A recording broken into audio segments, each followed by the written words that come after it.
Bom dia a todos, paz e graça. Aos irmãos que nos acompanham pela internet, Deus abençoe a vida de todos vocês. Com muita alegria nós nos reunimos nesta manhã para cultuarmos o nosso Senhor, merecedor de toda a honra, toda a glória e todo o louvor. Sem mais delongas, eu lhe convido a abrir a palavra do Senhor, dando sequência à nossa série de sermões na Epístola de Judas. Hoje, o terceiro sermão de nossa série. Eu quero ler então a passagem que vai do verso 14 ao verso número 16. Diz assim a palavra do Senhor: Quanto a estes foi que também profetizou Enoque, o sétimo depois de Adão, dizendo: Eis que veio o Senhor entre suas santas miríades, para exercer juízo contra todos e para fazer convictos todos os ímpios, acerca de todas as obras ímpias que impiamente praticaram, e acerca de todas as palavras insolentes que ímpios pecadores proferiram contra ele.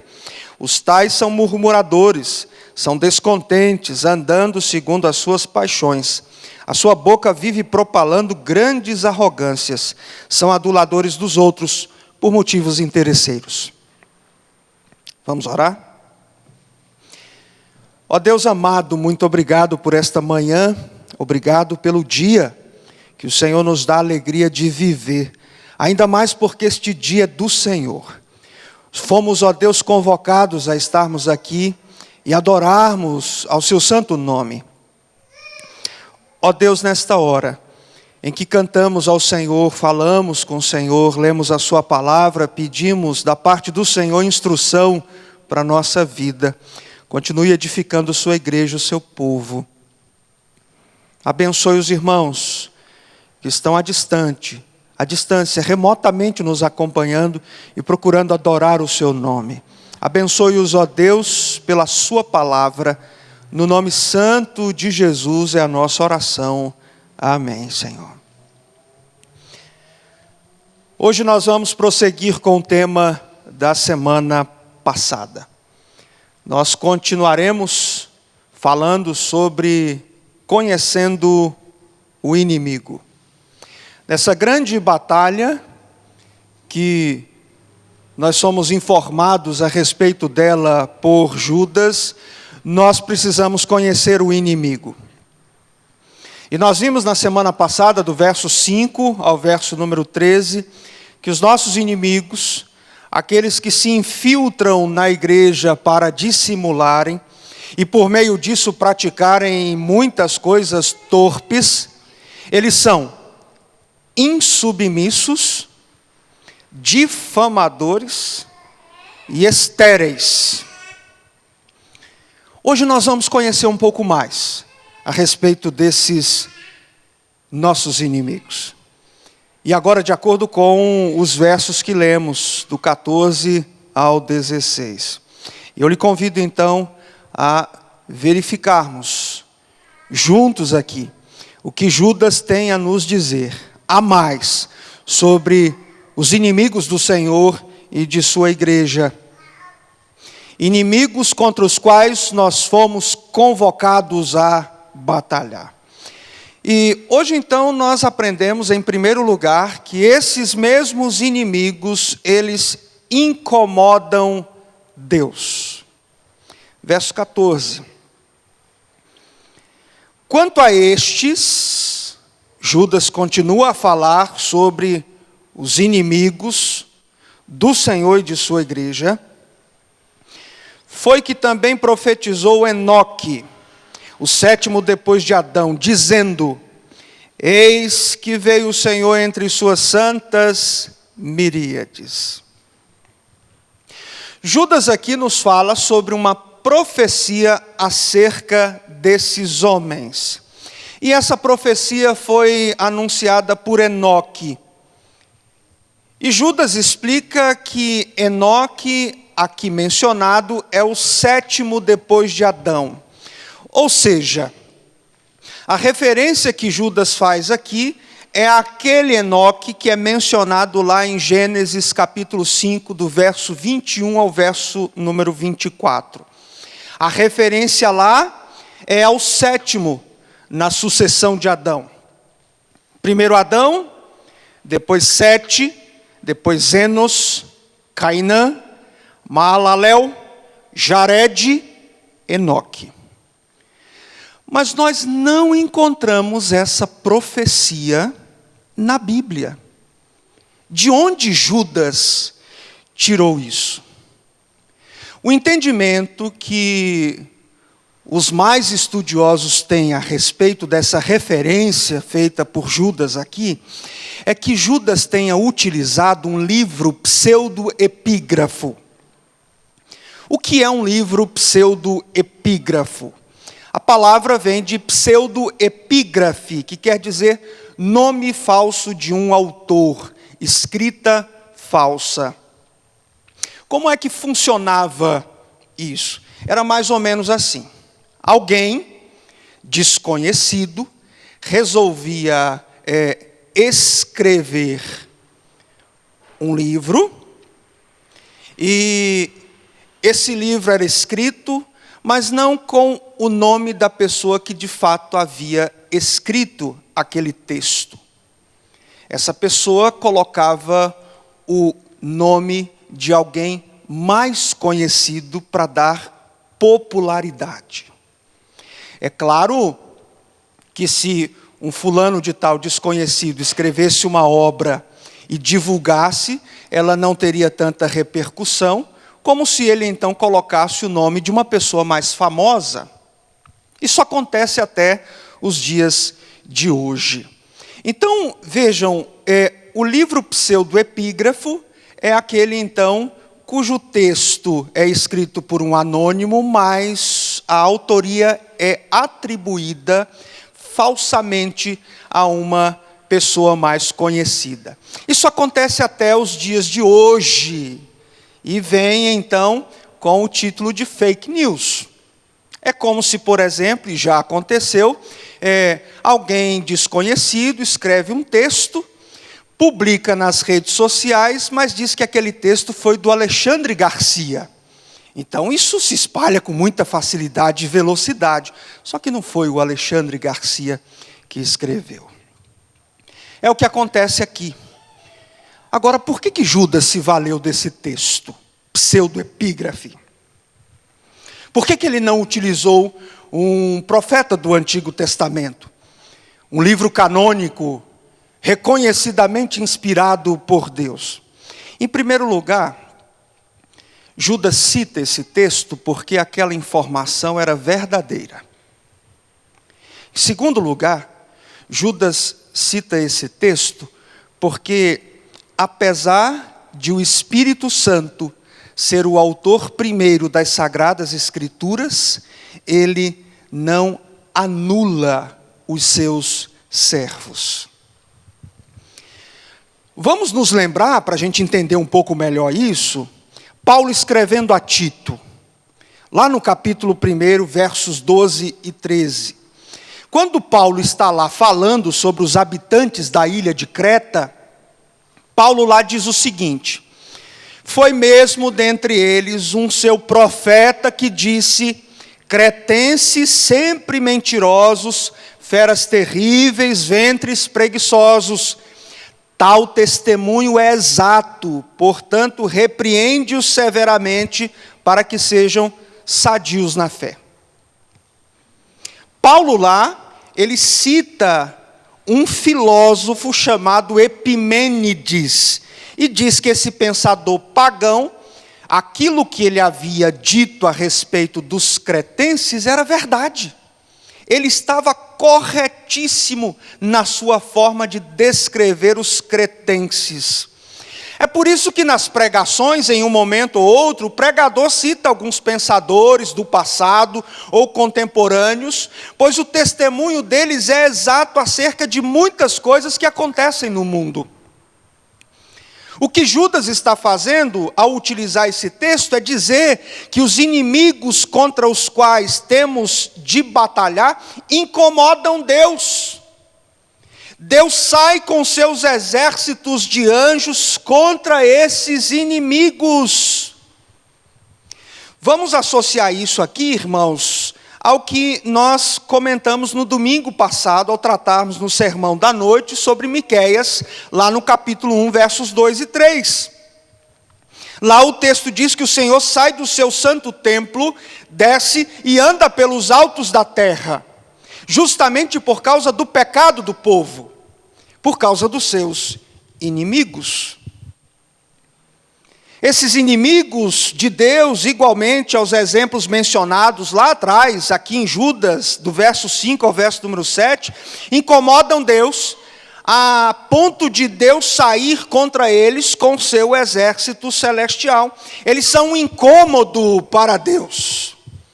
Não que Deus seja impaciente ou um descontrolado, mas no sentido de que Deus age em relação a eles, realizando a sua justiça.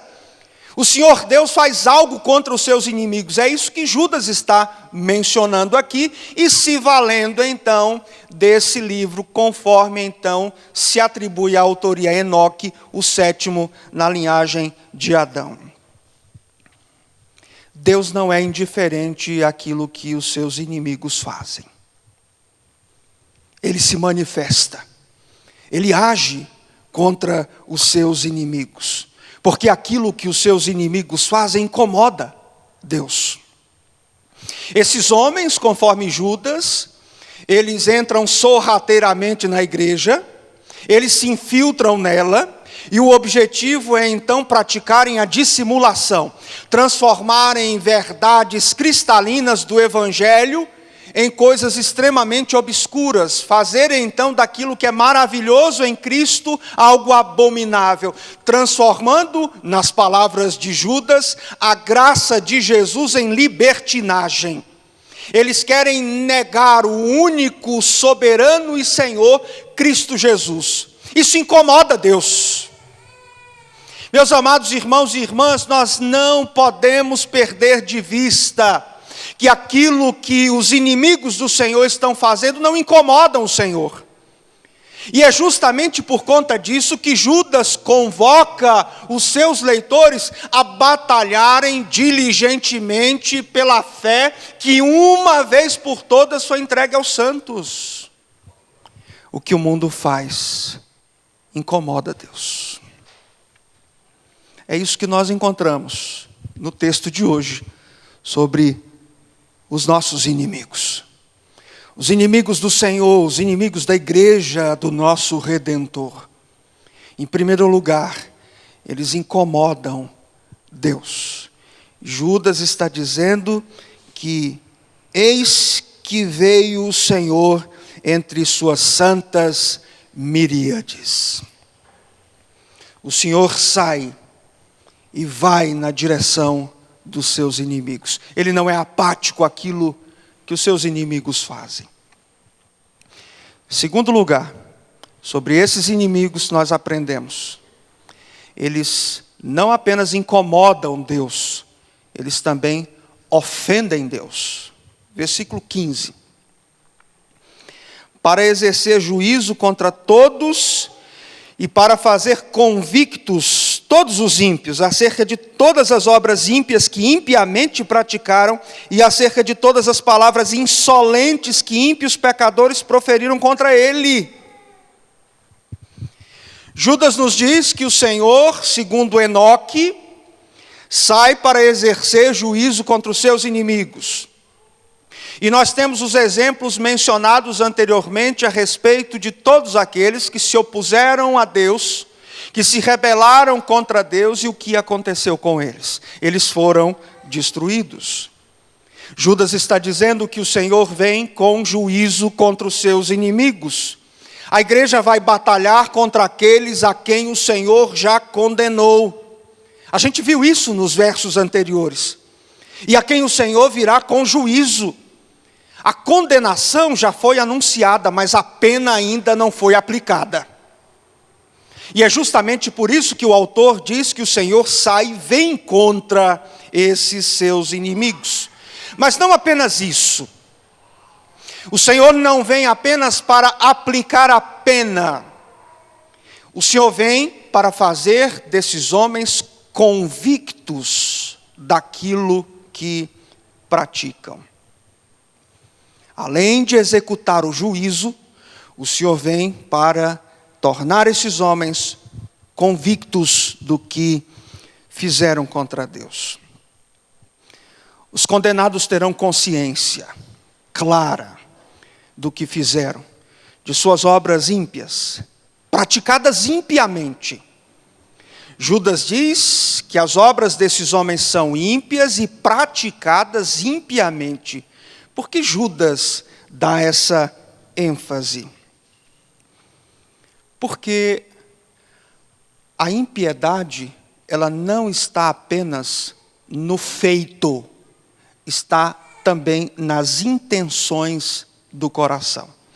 São obras ímpias e impiamente praticadas. Esses homens são condenados pelas obras, mas são condenados também pela intenção ímpia de seus corações. São condenados pelo que fazem, mas também por aquilo que premeditaram, pela motivação interna. O texto menciona palavras insolentes que os ímpios proferiram contra Deus. Palavras insolentes é a tradução para a língua portuguesa da expressão grega que aparece, que é a expressão escleron, de onde vem a palavra em língua portuguesa esclerose. Escleron significa de modo muito duro, rígido. São palavras duras proferidas contra Deus. A nova tradução na linguagem de hoje traduziu a expressão por palavras terríveis. As palavras duras nada mais são do que o efeito de um coração duro. Eles são duros com Deus, falam aquilo que não deviam falar, mas é evidente que vão falar daquilo que está cheio o seu coração. Amados irmãos e irmãs, não é muito difícil ouvirmos palavras duras contra Deus. Quantos já não chamaram Deus de sarcástico, de insensível, de uma divindade caprichosa que criou um mundo para se deleitar sadicamente com o sofrimento de suas criaturinhas? Não apenas palavras, mas gestos indecorosos com símbolos religiosos, representações patéticas de Cristo e outras coisas mais que vimos, e não é tão difícil de vermos daqui para frente. Cenas horripilantes com crucifixos, desfiles carnavalescos debochando do Senhor, palavras severas contra Deus. Judas está dizendo que o Senhor sai contra os seus inimigos porque eles o ofendem com palavras terríveis. É contra esses que Judas nos convoca a batalhar. E o texto diz que o Senhor vai convencê-los disso. Não é que eles sejam inocentes. Não é que eles não saibam do que eles estão falando. Ah, coitados, são ignorantes, não sabem o que estão fazendo. O Senhor, então, em determinado momento, vai torná-los convictos do que estão fazendo contra Ele. Não é isso. A ideia aqui de torná-los convictos é apenas de mostrar que eles não têm escapatória. Aquilo que fizeram foi terrível, não há escape para eles.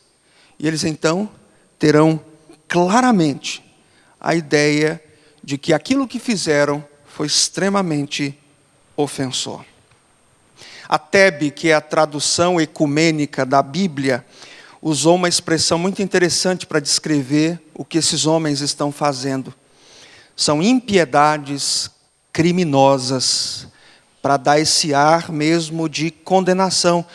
Se vocês se lembram dos versos anteriores, Judas, lá no comecinho, disse que esses homens já estão condenados. Já estão condenados. Então o Senhor só vai mostrar para eles, diz, olha, o que vocês fizeram foi criminoso, ofensivo, terrível. Não tem como vocês pedirem apelação. Não tem como recorrerem a instâncias superiores. Eles se opõem a Deus com palavras duras, eles são ofensivos. Essa é mais uma característica desses inimigos que a respeito deles Judas nos traz mais informações. Então vejamos, o texto continua nos falando sobre os nossos inimigos. E esses inimigos, nós aprendemos, eles incomodam Deus, eles ofendem Deus, e em último lugar, eles desdenham Deus. Versículo agora 16. Os tais são murmuradores, são descontentes, andando segundo as suas paixões.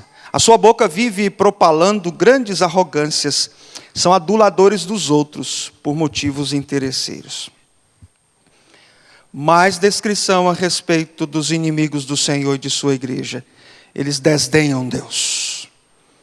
Eles desprezam Deus. Eles desconsideram Deus. Como é que eles fazem isso? Murmurando.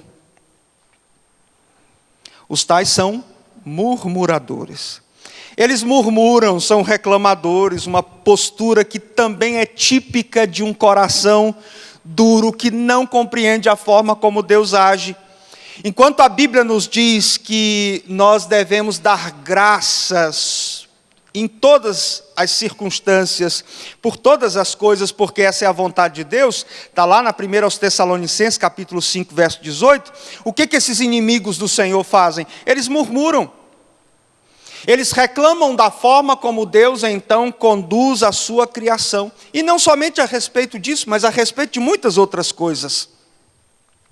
O ateísmo e toda postura que questiona Deus tem no fundo uma base na murmuração. Não se aceita a forma de Deus conduzir o mundo como Ele conduz. Lá no começo dessa epístola, Judas diz que o interesse desses homens é o quê? Negar o soberano e Senhor Jesus. Porque eles não concordam com esse soberano. Eles querem negar a ação desse soberano. Eles se infiltram na igreja para quê? Para dizer para a igreja que não, deixa isso para lá, que Jesus, que Deus. Como é que você fica pregando um Deus bom, amoroso, sendo que há tanto sofrimento no mundo? Que Deus é esse? Não, que Jesus é esse que morreu pelos pecadores, e os pecadores estão aí sofrendo com essa peste, centenas, milhares de pessoas morrendo. Cadê o Jesus amoroso? Jesus te ama, que vocês pregam aí, cadê? E eu já disse que isso é sorrateiro, eles são sutis. Ninguém vai entrar por essas portas aqui e começar a fazer isso aqui nos bancos da igreja no momento de culto. Pode acontecer, literalmente, mas eles são sutis. Judas diz que eles se infiltram sorrateiramente. O texto grego lá dá a ideia de uma porta entreaberta que alguém bota a mão, vai botando o braço até entrar. Ele vai entrando. Pela Netflix, pelo Prime, pelas séries, é pela sala de aula, pela universidade, é pelos colegas descolados que a gente tem, é pela ideologia política, ele vai entrando. Daí a pouco ele quer negar isso. O único e soberano Senhor, Jesus Cristo. Então é murmuração. Eles fazem isso por meio da murmuração. Esse processo de dissimulação ele se dá também por meio da utilização da murmuração. É o murmurador que fica ao nosso lado destilando o seu veneno, e depois de um tempo esse veneno nos contamina. É o tempo todo, murmurando, reclamando. Essa é a ideia do dissimulador. Sabe quando nós encontramos alguém que reclama de tudo? Reclama dos pastores, reclama dos presbíteros, reclama das sociedades domésticas, reclama da forma do culto, reclama das músicas, dos instrumentos, do horário, das crianças, do café, reclama da limpeza do templo, reclama do tipo de pregação, reclama do professor da escola bíblica, reclama da família A, reclama da família B. O inimigo se infiltrou. Reclama do presidente, reclama dos senadores, reclama dos deputados. Ele vai reclamando. O inimigo já botou a mão, o braço, já está dentro da sua casa. Eles desdenham Deus murmurando. Mas eles fazem isso de um outro modo também. Judas continua dizendo que são descontentes. O descontentamento anda de mãos dadas com a murmuração. Quem murmura é porque está descontente. É claro que eu não quero desconsiderar, e prestem bem atenção no que eu vou dizer agora. Eu não quero considerar aquelas coisas imediatas com as quais nós manifestamos descontentamento. Veja bem, nós ficamos descontentes com uma série de coisas que acontecem. Nós ficamos descontentes com a maneira como nós somos tratados em determinados lugares. Nós ficamos descontentes com a falta de honestidade de pessoas com as quais nós vivemos. Eu e você fazemos isso. Nós ficamos descontentes com o serviço que não foi prestado adequadamente. Nós ficamos descontentes com o prejuízo que nós sofremos. Não há problema, tá, em manifestar isso. O ponto importante é que o crente, diante disso, dessa manifestação, ele responde com piedade. O que é responder com piedade diante de um descontentamento? É entender que, em última análise, Deus está no controle de todas as coisas e está conduzindo até mesmo aquela situação que nos deixou descontentes com um propósito sábio e santo. Nós sabemos que aquilo que nos causou descontentamento faz parte da providência divina. Daí, depois daquela manifestação nossa de descontentamento, o que a gente faz? O que o crente deve fazer? Ele agradece ao Senhor, ele louva a Deus, e ele entende que Deus, mesmo naquela situação difícil, vai então levar tudo a bom termo, e vai utilizar aquilo para edificar a nossa vida. Essa é a ideia. A gente fica descontente, sem dúvida nenhuma, com o prejuízo que levou, com os problemas que nós estamos enfrentando, mas a gente responde àquele descontentamento imediato com entendimento piedoso. Esses aqui não. Eles estão descontentes o tempo todo. Por quê? Porque faz parte da visão de mundo deles. Eles enxergam o mundo pelas lentes da murmuração e do descontentamento. E eles veem o mundo assim, como diz o versículo 16, porque eles andam segundo as suas próprias paixões. O seu Deus é constituído de suas próprias paixões. Isso quer dizer que esses inimigos do Senhor, eles são antropocêntricos. Eles colocam o homem no centro de todas as coisas. O homem é o centro, não é Deus. Nesse sentido, o Senhor é desdenhado, desprezado, desconsiderado, porque o homem é a referência. A cosmovisão desses inimigos é antroporreferente. A referência que eles têm é o homem e não Deus. Daí, irmãos, o Peter Jones, no livro chamado A Outra Cosmovisão, ou Uma Outra Cosmovisão, diz: só há duas cosmovisões no mundo. Às vezes a gente já estudou aqui na igreja, né, o livro do James Sire, o Ronald Nash, O Universo ao Lado, Cosmovisões em Conflito, e a gente fala do hinduísmo, do budismo, a gente fala da nova era, a gente fala do naturalismo, do cientificismo, do existencialismo, a gente fala de inúmeras cosmovisões. E confrontamos cada uma delas com a cosmovisão reformada, bíblica. Mas o Peter Jones diz: só há duas. No fim das contas, quando a gente bate no liquidificador, só ficam duas. Duas visões de mundo. Uma visão que está baseada na adoração ao Criador. A outra que está baseada na adoração à criatura. É isso. Esses homens adoram a criatura. O homem é o centro. O homem é o mais importante. E o texto continua. Eles não apenas andam segundo suas paixões. A sua boca vive propalando grandes arrogância. Esses homens são arrogantes. Arrogâncias fazem parte do discurso desses homens. Ora, se eles estão no centro, eles são os maiorais, eles são deuses. Deus é descartado. Eles é que têm a primazia. Deus é desdenhado, desprezado. Continua, são aduladores dos outros. Mas é claro. E por que eles fazem isso? Por causa da divindade que eles constituíram dos ídolos do seu próprio coração. Por que eles bajulam os outros? Final do verso, por motivos interesseiros. Quem é que está no centro, no fim das contas? Eles próprios. São esses que se infiltram na igreja. São esses dissimuladores. Eles incomodam Deus.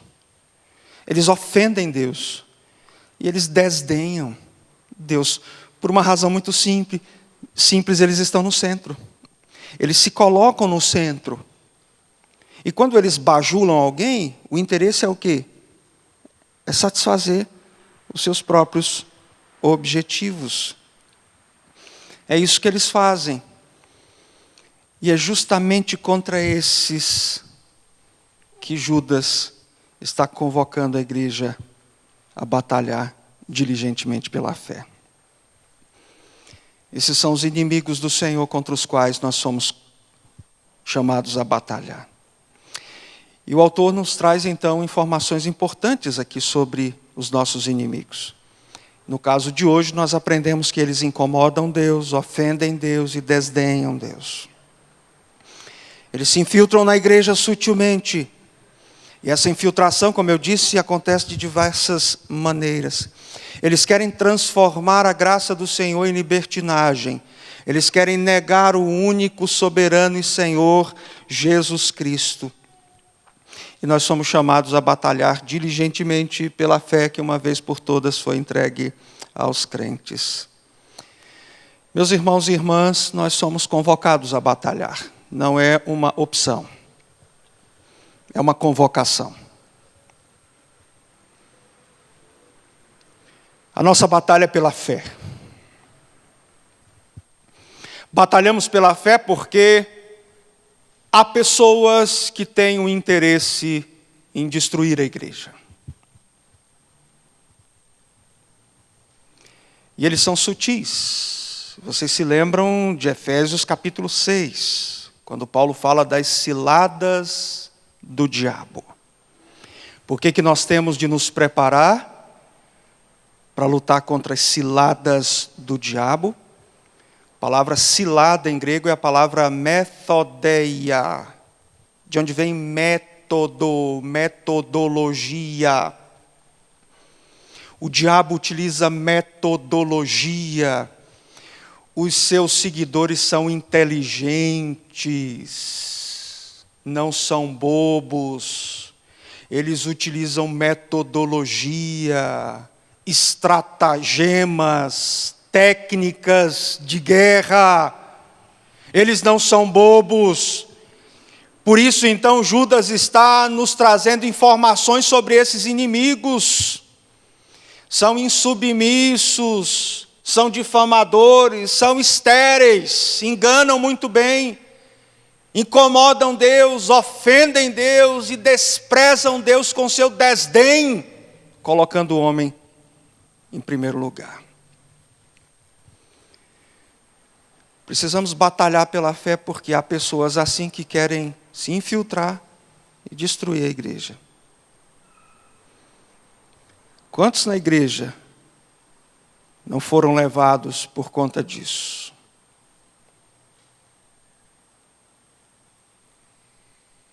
deixaram de batalhar pela fé. O inimigo entrou e arrastou. Ah, pastor, mas se saiu é porque não eram dos nossos, a gente não deve se preocupar com isso. Mas há outras questões que a gente precisa ter muito cuidado, e a nossa responsabilidade ela não pode ser colocada de lado diante disso. Nós somos convocados a batalhar. Quem vai ficar pelo caminho nessa batalha não é problema nosso. Nós somos convocados a batalhar diligentemente pela fé. Meus irmãos e irmãs, que o Senhor nos dê firmeza nessa batalha. Para nós permanecermos nela, continuarmos batalhando diligentemente pela fé. Conhecendo melhor o inimigo.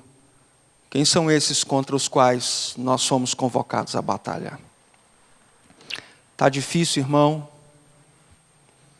Está difícil batalhar? Quero orar por você que está em casa. Orar por nós que estamos aqui. Muita gente sumida. Muita gente que já pode vir para a igreja e que não quer vir para a igreja. Eu tenho muito medo de o inimigo já ter entrado na sua casa e ter dissimulado muita coisa rica do Evangelho. E nós vamos orar para que o Senhor... E nós aqui não somos melhores. Nós somos sustentados pela graça do Senhor. Não é porque somos melhores guerreiros. Essa oração é para nós, para toda a igreja do Senhor. Para que o Senhor tenha misericórdia de nós. E não nos deixe fugir da batalha. Vamos orar? Feche os seus olhos. Ó Pai, nós oramos porque a nossa vontade é sair dessa batalha. A nossa vontade é abandonar o campo. Às vezes é muito difícil, Senhor. A nossa vida está sob risco. Às vezes são encantadoras as vozes do inimigo. Às vezes parece que do outro lado do campo de batalhas está melhor. E passa pelo nosso coração, às vezes, ir para o outro lado. Às vezes, ó Deus, as armas nós negligenciamos, cada uma delas. Tenha misericórdia de nós. Às vezes nós estamos em outra batalha, Senhor, estamos batalhando pelos nossos próprios interesses. Estamos batalhando pela vida neste mundo. Estamos batalhando por saúde. Queremos, ó Deus, uma vida melhor. Às vezes estamos batalhando por ideais que são nossos e não do reino. Tenha misericórdia de nós. Ó Deus, nos perdoe por essas fraquezas, anime-nos, ajude-nos a permanecer na batalha e a batalharmos por aquilo que é legítimo, a batalharmos pela fé, que nos foi dada uma vez por todas, não haverá outra ocasião. É uma fé exclusiva, única. Ó Deus, tenha misericórdia dos soldados que estão prostrados no campo. Tenha misericórdia de nós por não termos socorrido esses soldados. Nos perdoe. Ó Deus, trate a sua igreja, anime a sua igreja e nos ajude a entender pelo que devemos batalhar, contra quem estamos batalhando. E nos dê esperança no fim, Pai. Abençoe seu povo, sua igreja, proteja o seu povo. Guarde o seu povo nessa batalha, Senhor. Nós lhe pedimos, em nome de Jesus. Amém, Senhor.